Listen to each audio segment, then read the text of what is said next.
મોદીએ કહ્યું, Congress SC ST અનામત પર તલવાર લટકી રહી છે, ઓબીસીનું જીવવાનું મુશ્કેલ કરી દેશે। જો ઇન્ડીની સરકાર આવશે તો 5 વર્ષ સુધી શપથ સમારોહ ચાલશે। વડાપ્રધાન નરેન્દ્ર મોદીએ ફરી એકવાર કોંગ્રેસ પર એસસી એસટી અને ઓબીસી માટે અનામત ખતમ કરવાના આરોપો લગાવ્યા છે।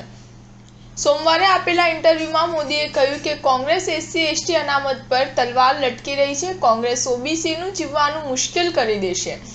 આ ઉપરાંત મોદીએ ઇન્ડિયા ગઠબંધનના પીએમ ફેસના મુદ્દા પર પણ સવાલો ઉઠાવ્યા છે। તેમણે કહ્યું છે, જો ઇન્ડી ગઠબંધનની સરકાર આવશે તો પીએમ રોટેશન દ્વારા રહેશે। 5 વર્ષ સુધી માત્ર શપથ ગ્રહણ સમારોહ ચાલતા રહેશે, દેશ સંકટમાં ફસાયેલો રહેશે।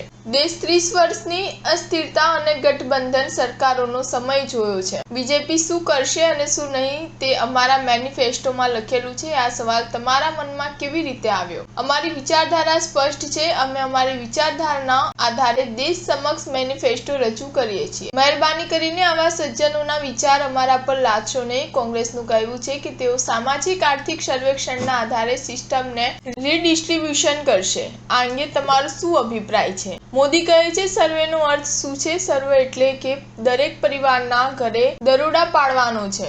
જો કોઈ મહિલાએ અનાજના ડબ્બામાં જ્વેલરી છુપાવી હશે તો તેનો સર્વે કરવામાં આવશે, જમીનનો હિસાબ કરવામાં આવશે અને પછી તેનું રીડિસ્ટ્રીબ્યુશન કરવામાં આવશે। માઓવાદી વિચાર સાથે દુનિયા પહેલા કરી ચૂકી છે। આ સંપૂર્ણપણે અર્બન નક્સલી વિચારધારણી છે। સ્ટાર ન્યૂઝ 7 હંમેશા સચ્ચાઈની સાથે।